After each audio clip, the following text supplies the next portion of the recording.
29 से। तो यहाँ पर सबसे पहले कार्यपत्रक 29 का सॉल्यूशन देखेंगे, जिसमें क्वेश्चन फर्स्ट है, रिक्त स्थानों में उचित संबंध बोधक शब्द लिखकर वाक्य पूरा कीजिए।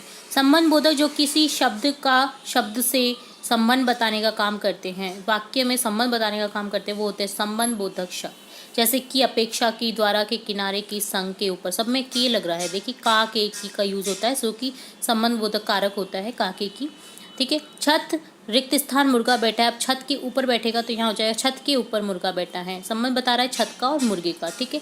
नदी के किनारे साधु की कुटिया है। साधु की कुटिया और नदी की संबंध है कि वो किनारे पे है। ठीक है। मोहिनी अपने भाई के संग स्कूल जाती है। मुझे सेब की अपेक्षा आम पसंद है। सेकंड क्वेश्चन है, दो वाक्यों को जोड़कर वाक्य बनाएंगे। दो वाक्यों को जोड़कर आपको वाक्य बनाना है। साहिल थक गया था, वह सो गया है। तो यहाँ हो जाएगा साहिल थक कर सो गया है। यह हिंदी की पुस्तक है, मुझे यह पसंद है। यह हिंदी की पुस्तक मुझे पसंद है। वह बहुत तेज चली, वह घर जल्दी पहुंची। वह बहुत तेज चलकर घर पहुंची। आज बहुत बारिश हो रही थी, ओले भी पड़े हैं। तो यहाँ हो जाएगा आज बारिश के साथ ओले भी पड़े हैं। पूर्ण विराम चिन्ह यहाँ पर कंप्लीट कर देना सेंटेंस को। ठीक है। थर्ड क्वेश्चन है, दिए गए खाली स्थानों में उचित अव्यय शब्द लिखकर वाक्य पूरा कीजिए। अव्यय शब्द जो कि सेंटेंस को जोड़ने का काम करते हैं, जैसे आप इंग्लिश में कंजक्शन के नाम से भी जानते हैं। जैसे श्रुति के साथ नेहा पढ़ रही थी। ठीक है। परिश्रम से पढ़ाई करो ताकि परीक्षा में सफल हो सको। राम तो आया बट श्याम नहीं आया। तो राम तो आया पर श्याम नहीं आया हो जाएगा। जब सर्दी पड़ती है तब गर्म कपड़े पहनते हैं। ठीक है। फोर्थ क्वेश्चन है, वाक्यों में दिए गए संबंध बोधक शब्द को छांटकर लिखिए। प्यास के मारे बुरा हाल है, के मारे यहाँ पर संबंध बोधक शब्द है। इसी तरह से मेरा घर मंदिर के पास है, के पास यहाँ पर संबंध बोधक शब्द है। मैं गोपाल के बिना नहीं जाऊंगी, के बिना यहाँ पर संबंध बोधक शब्द है। राम के आगे मैं खड़ा हूँ, के आगे यहाँ पर संबंध बोधक शब्द है। तो इस तरह से डन होता है कार्यपत्रक 29 का सॉल्यूशन, जिसमें आपने देखा संबंध सूचक शब्दों का प्रयोग कर पाना। अगला है कार्यपत्रक 30, जिसमें है गद्यांश, जिसे पढ़ना है और प्रश्नों के उत्तर देने हैं। गद्यांश को रीड करेंगे। हम पुराने शहर में बनी ऐतिहासिक हवेलियों को देखने के लिए भूल भुलैया जैसी गलियों में पहुंचे। गाइड के मार्गदर्शन में बढ़ते हुए हमने भी पटवों की हवेली, सालम सिख की हवेली, नथमल की हवेली देखी। ये हवेलियाँ करीब 300 साल पुरानी है। ये हवेलियाँ देखने में अद्भुत हैं। ये हवेलियाँ गर्मियों में ठंडी और जाड़ों में गर्म रहती हैं। हवेलियाँ बहुत ही सुंदर लगती हैं। देखिएगा आप, हमारे गांव में भी हमारी एक हवेली थी, जिसमें अब कोई नहीं रहता है और वो वीरान पड़ी है। तो मन करता है वहाँ पर जाके रहने का, क्योंकि हवेलियों में रहने का मज़ा ही कुछ और है। तो यहाँ पर देखिए हवेलियों के बारे में बताया गया है। गाइड का कार्य होता है, क्या कार्य होता है गाइड का? मार्गदर्शन करना। ऑप्शन सेकंड करेक्ट हो जाएगा। पुराने शहर की हवेली कितनी पुरानी थी? 300 वर्ष पुरानी। प्रमुख हवेलियों के नाम लिखिए। प्रमुख हवेलियों के नाम, पटवों की हवेली हो गया, सालम सिख की हवेली हो गई, नथमल की हवेली हो गई। फोर्थ क्वेश्चन है, ऐसा क्यों होता है कि हवेलियाँ गर्मियों में ठंडी और जाड़ों में गर्म रहती है? जानकारी लिखिए।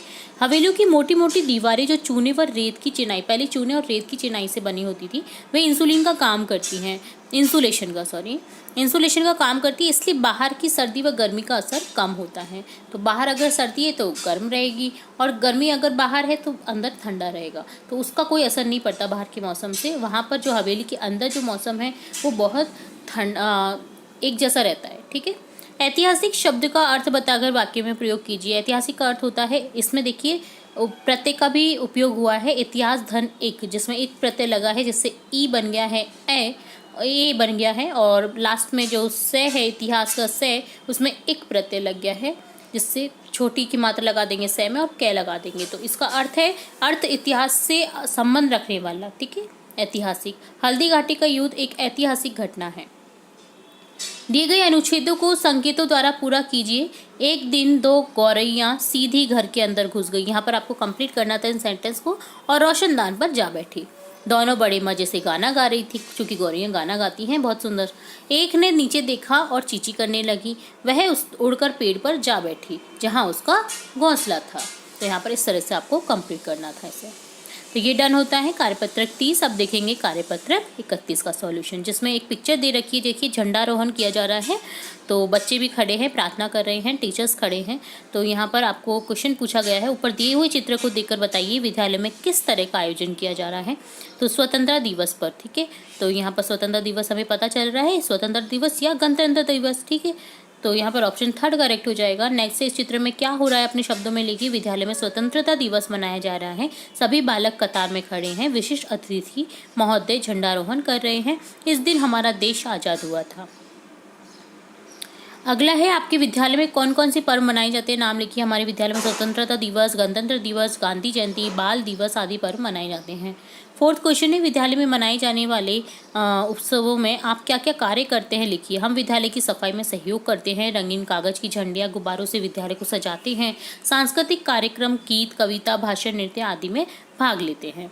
तो बहुत ही मज़ा आता था हमारे टाइम में। तो हमें विद्यालय में जब भी उत्सव होते थे तो हम बहुत हेल्प भी करते थे और पार्टिसिपेट भी करते थे, और हमारा विद्यालय सबसे सुंदर लगे, हम में होड़ रहती थी। तो लोग दूर दूर से देखने आते थे हमारे विद्यालय की साज सजावट को देखने के लिए, क्योंकि हम सब में यूनिटी हो जाती थी और हम अपने विद्यालय को बहुत सुंदर बनाते थे। तो आजकल बच्चों में कम होता जा रहा है ये चीज़, बट आपको करनी चाहिए, अपने शिक्षकों की हेल्प करनी चाहिए, अपने विद्यालय को सुंदर बनाना चाहिए, उसमें पेड़ पौधे लगाने चाहिए। तो आप जैसे अपनी हेल्प कर सकते हैं विद्यालय के लिए, आप कर सकते हैं। तो ये होता है